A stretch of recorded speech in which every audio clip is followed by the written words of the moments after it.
जेकरा जेकरा बुझाता जब महंगाई बढ़ गईल बा ओकरा से ही बात कहाता। उ कान खोल के सुन ले।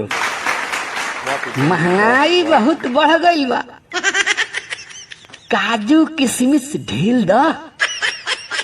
महंगाई बहुत बढ़ गईल बा, काजू किशमिश ढील द। हफ्ता भर से उपासे बाड़े, दुकान हऊ वाला फील द। महंगाई बहुत बढ़ गईल बा, काजू किशमिश ढील द। हफ्ता भर से उपासे बाड़े, दुकान हऊ वाला फील द। 100 रुपया किलो बादाम बा त इनका से किनाते नहीं खे। 100 रुपया किलो बादाम बा त इनका से किनाते नहीं खे। 4500 रुपया किलो गुटका बा त ओकरा बिना सहाते नहीं खे। 50 रुपया लीटर दूध इनका बहुत महंगा बुझाता।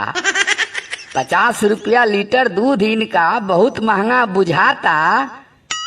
500 रुपया लीटर चुआट दोनों बेरा ढकेलाता। 600 रुपया किलो घी बा त महंगाई बहुत बढ़ गई। 600 रुपया किलो घी बा त महंगाई बहुत बढ़ गई।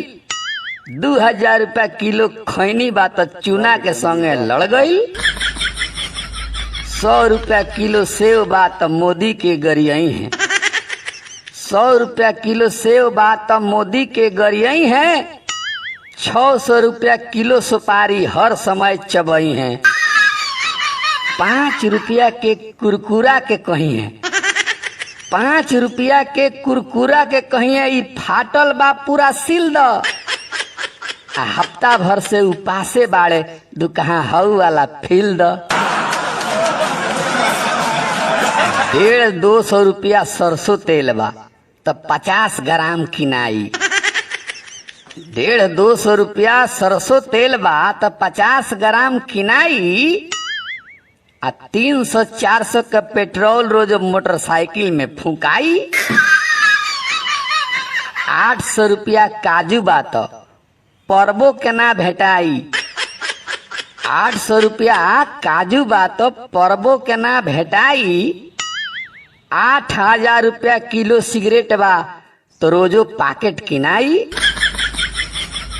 द्वार पर कतही ठुकल लौकी तो बहुत जल्दी घिनाई है। द्वार पर कतही ठुकल लौकी तो बहुत जल्दी घिनाई है। लेणवारी बसवारी में बंटी बबली खातिर दौड़ के जई है।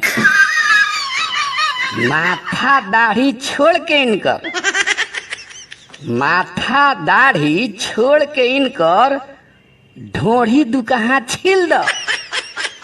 हफ्ता भर से उपासे बाड़े, दुकाहा हऊ वाला फील द। महंगाई बहुत बढ़ गईल बा, काजू किशमिश ढील द। हफ्ता भर से उपासे बाड़े, दुकाहा हऊ वाला फील द। इस वीडियो को लाइक करें, हमारे चैनल को सब्सक्राइब कर बेल आइकन जरूर प्रेस करें हमारी न्यू वीडियोस